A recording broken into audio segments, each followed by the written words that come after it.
Assalamu alaikum. Hello, how are you? I hope you are doing so well by the grace of Almighty Allah. আজকে আমাদের কিউটেক্স army বিটিতে আমরা একটা নতুন জিনিস সংযোজন করছি, সেটা হচ্ছে যে মানি ম্যানেজমেন্ট ফাইল বা মানি ম্যানেজমেন্ট সিস্টেম যেটাই। সো এখানে টোটাল এটার যে ফর্মুলাটা যিনি আবিষ্কার করছেন ও হচ্ছে ম্যাথটা নিল, যেটা উপরে দেখতে পাচ্ছি। সো 7 মানি ম্যানেজমেন্টের এটা উনি তৈরি করছে, এটা আমার কোনো ব্যক্তিগত তৈরি করা না, বাট ব্যক্তিগত মডিফাই করতে হয়েছে। আমরা এখানে ধরেন হচ্ছে 5.28% করে হচ্ছে আমার যেই টেন্ডেন্সি বা আমার যেই ট্রেডিং পলিসি, সেখানে হচ্ছে আমার একদিনে 5%-এর বেশি ইনকাম করার দরকার নেই, মানে আমার খুব দ্রুত বড় লোক হওয়ার দরকার নেই। ওকে, সো 5.25% হইলেই এনাফ। সো আমার এখানে হচ্ছে রেশিওতে হচ্ছে 5.28% আসে। তো আমার বর্তমান ব্যালেন্স হচ্ছে কিউটেক্সের বর্তমান ব্যালেন্স হচ্ছে 654.16, মানে $654। তো আমি এখানে $654 দিয়ে রাখছি, 16 সেন্ট ব্যাপার না। তো এখানে আমরা টোটাল ট্রেড নিব 9টা, 10টা না এক্স্যাক্টলি। আমার ইয়েতে হচ্ছে 10টা আমি ট্রেড নিব আমার যে পলিসি, সেই পলিসিতে। কিন্তু এখানে ফর্মুলার জন্য হচ্ছে আমাকে 9টা ট্রেড নিতে হবে, এবং 9টা ট্রেডের ভিতরে এনি হাউ আমি যদি এইটার রুলস মেনে যদি আমি হচ্ছে 3টা ট্রেড জিতি, মিনিমাম হচ্ছে 3টা ট্রেড উইন করি, তাহলে আর আমার এখানে 1.82%টা হচ্ছে আমাদের যেটা রিটার্ন দেয় কত বলেন তো? এই ধরেন ওয়ানে হচ্ছে এখানে দেখাচ্ছে 87%, তো আমি মিনিমাম ধরছি হচ্ছে 82%। হ্যাঁ, যেমন এই যে এটা তো 80%, সো 1.82% আমি হচ্ছে মিনিমাম দিছি। তো এখানে চাইলে আমি বাড়াইতে পারি একটু, যেমন হচ্ছে এটাকে আমি 1.83 দিতে পারি। সো এটা 83 দিলে আমার ব্যালেন্সটা আর একটু কমে যাবে। সো এখানে দেখেন আমি 83 দেওয়ার কারণে 27.44 হয়েছে, আর যদি আমি 82 দিতাম তাহলে দেখেন 26.75। তো যাই হোক, মানে হচ্ছে আমার ট্রেড স্টার্টিং অ্যামাউন্টটা হচ্ছে আমার 26.75 দিয়ে আমার স্টার্ট করতে হবে। ওকে, সো তাহলে আমার এই যদি আমি জিতি তাহলে হচ্ছে আমার টোটাল উইন হবে $34.51। আর আমার হচ্ছে $34 মানে বুঝতেই পারতেছেন, মানে প্রায় 4,000 টাকার মতো। আর রেশিও হচ্ছে 5.28%। So let's start. এটা একটা হচ্ছে টেস্টিং পারপাস। সো আমরা এখন এখানে যাব হচ্ছে ডেসক্রিপশন অফ ট্রেড। আমরা যে কোনো একটা আগে ট্রেড প্লেস করব, তার আগে হচ্ছে আমাদের অ্যামাউন্টটা কত, 26.75 আমরা এটা সেট করে নিব। সো এখানে আমরা সুইচ থেকে দূরে গিয়ে হচ্ছে 26.75, তো আমি 27 করে দিলাম, আর ইয়েতে গেলাম না। এখানে আমি হচ্ছে একটা ডাউন ট্রেড নিব। ওকে, ওকে, এখানে আর ডাউন ট্রেড নিব না আমি।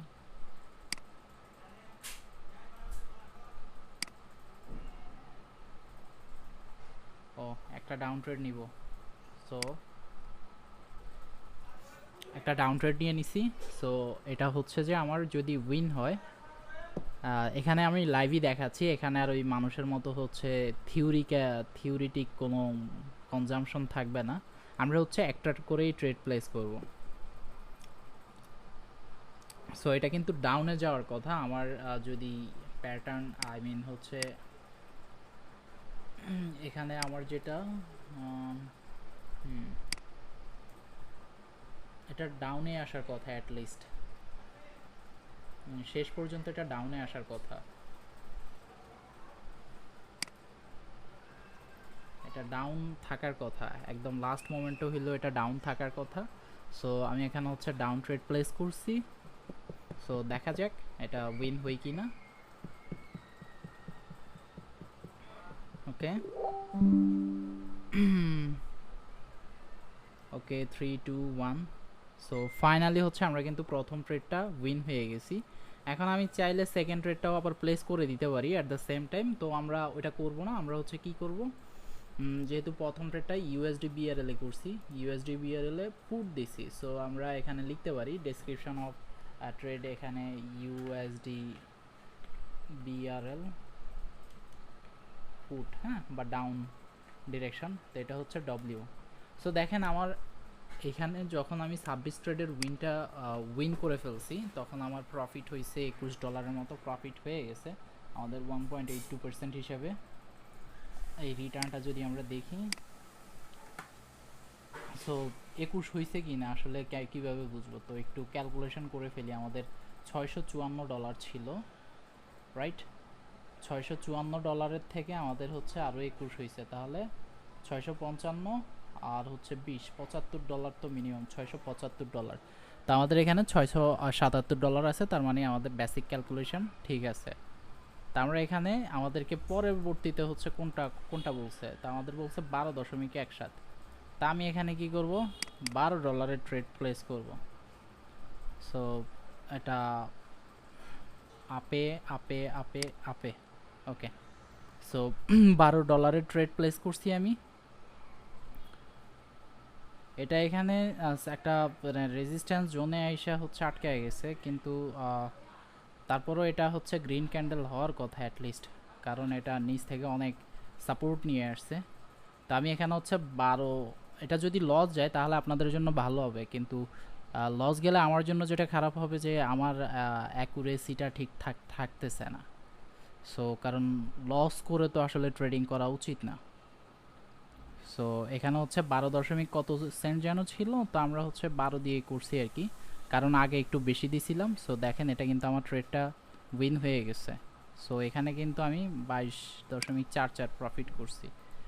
সো এখানে হচ্ছে আমার এটাও কি উইন হয়েছি। সো উইন হওয়ার পরে দেখেন আমার রিটার্ন আসছে হচ্ছে 9.98, 12 আর হচ্ছে 10, 22। সো আমরা যেটা দেখলাম আমাদের টোটাল রিটার্ন আসছিল 22। সো এখানেও কিন্তু আমাদের প্রফিট হয়ে গেছে। এখন আমাদের জাস্ট আর একটা ট্রেড উইন হইলে সেটা হচ্ছে $3.16 দিয়ে জাস্ট ট্রেডটা প্লেস করতে হবে, মানে খুবই সিম্পল। 3.17 সেন্ট, 3.17। সো আমি এখানে যদি 3 দিই বা 3.5 দিই, সো ডাজেন্ট ম্যাটার। আপনি চাইলে এখানে দেওয়া যায় না মেবি খুচরা, সো এখানে আমরা 4 দিতে পারি অথবা 3 দিতে পারি, কারণ আমাদের আগে অলরেডি বেশি দেওয়া ছিল। সো এখানে আমি 3 দিলাম, ধরেন 4ই দিলাম, আমার একটু বেশি হইলো। তো এখানে ডাউন পুট করলাম,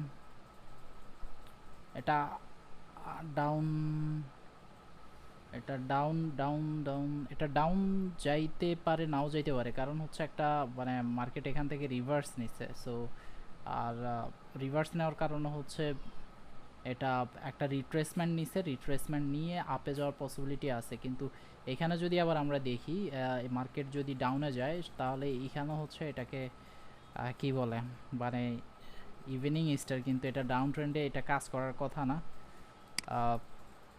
আর এখানে হচ্ছে যদি ডাউন ট্রেন্ড যায়, সেটার আরেকটা কারণ হবে যে এটা এখানে একটা বিশাল ক্যান্ডেল মেক করছে, যেটা অলরেডি 1 2 3 4 5 5টা ক্যান্ডেলকে একাই সে কাভার করে ফেলছে। তো এখানের একটা রিট্রেসমেন্ট আছে। সো ওই রিট্রেসমেন্টটাকে হচ্ছে মানে যেই গ্যাপটা তৈরি করছে ও একাই হচ্ছে 5টাকে কাভার করে ফেলছে, তো ওইটাকে ডাউন করছে। সো দেখেন আমাদের হচ্ছে এই ট্রেডটাও উইন হয়ে গেছি। সো টানা 3টা ট্রেড উইন। এখন আমাদের হচ্ছে $691 হয়েছে। তো আমাদের ছিল হচ্ছে কত, আমাদের স্টার্টিং ছিল 654, আর আমাদের ক্যাপিটাল ফাইনাল হওয়ার কথা হচ্ছে 688। তো যেহেতু আমরা প্রথমে একটু বেশি ট্রেড নিছি, 25 সেন্ট ওইদিকে বেশি নিছি, তো আমাদের রিটার্নটা আসলে ওইভাবেই আসছে। আর এখানে যেহেতু আমাদের পার্সেন্টেজ আমরা কম রাখছিলাম, কিন্তু আমাদেরকে ওইদিকে পার্সেন্টেজ কিন্তু বেশি দিছিল। সো এই জন্য হচ্ছে আমাদের কিন্তু এখন কত হয়েছে, 691.57। আবার ওইদিকে হচ্ছে আমি কিছু 17 কমায় রাখছিলাম। তো সব মিলে হচ্ছে যে আমাদের ট্রেডিংটা মোটামুটি এটা এটা এটা এটা আপে যাবে। এই ক্যান্ডেলটা কিন্তু আমি বাহিরে, মানে আমাদের ট্রেডিংয়ের বাহিরে আমি কিন্তু প্লেস করছি। সো আমাদের যে 87 থাকার কথা 88.51, তো আমার ব্যালেন্স হয়ে গেছে 87.57, মানে 1 সেন্ট হচ্ছে আপনার $1 হচ্ছে কমে গেছে।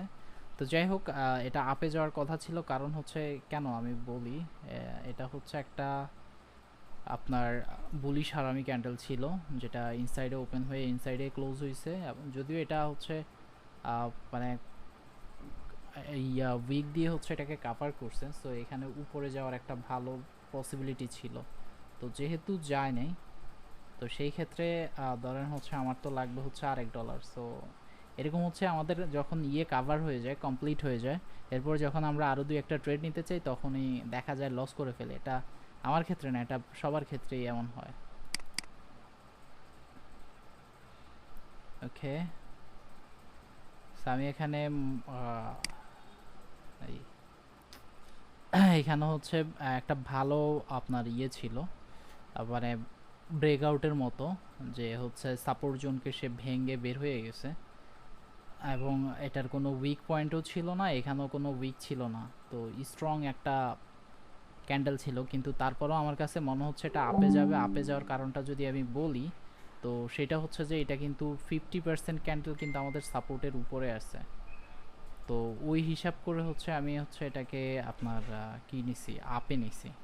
তো দেখা যাক, এটা যদি ব্রেকআউট করে তাহলে তো ব্রেকআউট করলো। এটা এখানে যদি ব্রেকআউট করে তাহলে বুঝে নেবেন এটা ব্রেকআউট করছে মার্কেট, কারণ আশেপাশে আর কোনো নেই। সো মার্কেট এখানে ব্রেকআউট করছে। আমরা এটা যদি উপরে আপ না করে তাহলে হচ্ছে আমরা ডাউনে যাব।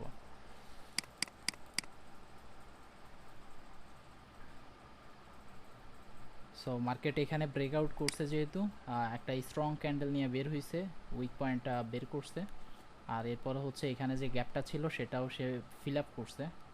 সো আশা করা যাচ্ছে হচ্ছে এটা ডাউন ট্রেন্ডে যাবে। আর ওটিসি মার্কেটের হিসাব হচ্ছে আলাদা, মানে এরা কি করে, 1 স্টেপ 2 স্টেপ এয়ারআউট দিয়ে ট্রেডারদেরকে লস করায়, এরপরে আবার মার্কেট আগের জায়গায় ফিরে যায়। তারপরেও হচ্ছে এইখানের যেই সিস্টেম, সাধারণ সিস্টেম, সেই সাধারণ সিস্টেমের হিসাবে হচ্ছে এটা পরেরটা হচ্ছে ডাউন ক্যান্ডেল যাওয়ার কথা। কথা বলতে এটাই অ্যানালিসিস বলতেছে। সো আমার আগেরটা ভুল হয়েছে যেহেতু, সো এটা মাইটি অ্যাঙ্গেলের মতো আর কি। এখানে এখানে একটা নিছি, এটা আপে যায় নাই, সো এরপরে আবার আপে নিছি দুইটা দুইটা ট্রেড নিছি, একের ডাবল দুইটা, এখন 2 এর ডাবল হচ্ছে 4টা নিছি, আগের 3টা আর এখন একটা 4টা মিলায়া। সো বেশি ট্রেড করতেছি এখানে আমাদের হচ্ছে আমি চাচ্ছি যে আমাদের মিনিমাম ব্যালেন্সটা যেন থাকে 693। হ্যাঁ, হয়ে গেছে। সো আমাদের 688 যে ব্যালেন্সটা ছিল, আগের ব্যালেন্সে আমরা ব্যাক করছি। সো আমাদের এখন আর ট্রেড না করলেও চলবে। তো আপনারা যদি মানি ম্যানেজমেন্ট করতে পারেন তাহলে হচ্ছে এই যে এই স্টাইলে ট্রেড করে মজা পাবেন। যদি নিজে শিখে করেন তাহলে তো ভালো, আর যদি না শিখে করেন তাহলেও হচ্ছে একটু রিস্কি থেকে যায় আর কি। কারণ মার্কেট কখন ধরেন আমি সিগন্যাল দিলাম, এখন কখন আপ করবে কখন ডাউন করবে, ধরেন আপনার মনে হইলো যে বায়ে তো দিচ্ছে 3টা হয়ে গেছে, তাহলে এটাও হবে। তো 4 নাম্বার ট্রেডে যায় মিস করতেই পারে। সো যেহেতু মার্কেট আমার হাতে না, মার্কেটের হাতে, তো সেই ক্ষেত্রে তখন আপনি দিয়ে দিলেন, আপনার যা প্রফিট হয়েছে সবগুলাই হচ্ছে দিয়ে দিচ্ছেন। তো এরপরে কী হইলো, বাই আমার তো ব্যালেন্স শেষ। সো এই ধরনের বিষয়গুলো একটু খেয়াল করবেন। হ্যাঁ, মানে গ্রিডিনেসটা একটু কমাইতে হবে, ইমোশনালটাও একটু কন্ট্রোলে আনতে হবে। আমি এই যে অনেক দিন ধরে করতেছি, আমারও হচ্ছে আজকেও হচ্ছে আমি কি করছি জানেন, আমার ব্যালেন্স কমে গেছিলো, পরে আমি $100 $50 দিয়ে হচ্ছে আমি ট্রেড করছি। মানে ব্যালেন্স একদম $100 নিয়ে $100 ট্রেড করতেছিলাম, মানে বুঝলেন অবস্থা। তো এর ভিতরে একটানাতে $100 3টা ট্রেড প্লেস করছি, তো ওইখানে উইন হয়ে গেছে, এরপরে আমার লস রিকভার হয়ে গেছে। সো মানি ম্যানেজমেন্ট এবং ইমোশন কন্ট্রোল খুব ভালোভাবে করতে হবে। তো আমরা যদি এখন এই ফরম্যাটটা যদি আমরা ফলো করতে চাই তাহলে আমাকে জানাবেন, আমি চেষ্টা করব। তবে এটা যেহেতু হচ্ছে খুবই সেন্সিটিভ, এটা সবার কাছে নাই এই সিস্টেমটা, মানে এই মানি ম্যানেজমেন্টের সিস্টেমটা, কারণ এখানে আপনি কম সময়ে হচ্ছে মার্কেট থেকে বের হয়ে যেতে পারেন, কোনো সমস্যা নেই। আপনার ম্যাক্সিমাম ট্রেড টার্গেট হচ্ছে 9টা, আর আমি যেটা বলি সেটা হচ্ছে 10টা থেকে যদি 3টা উইন হয়ে যায়, এনিহাউ 9টা থেকে 3টা উইন হয়ে যায়, তাহলে হচ্ছে আমাদের আজকের দিনের মতো ট্রেড ক্লোজ। কারণ 5%-এর বেশি ব্যয় আপনার ইনকাম করার দরকারটা কি? আপনি যদি ধরেন মাসে 26 দিন ট্রেড করেন, তাহলে হচ্ছে 5 20 100 100% আপনি আপনার রিটার্ন পেয়ে যাচ্ছেন। আর দরকার আছে ভাই, আর 4 দিনের হিসাব তো বাদই দিলাম। সো এই হচ্ছে বিষয়। অল দ্য বেস্ট, আল্লাহ হাফেজ।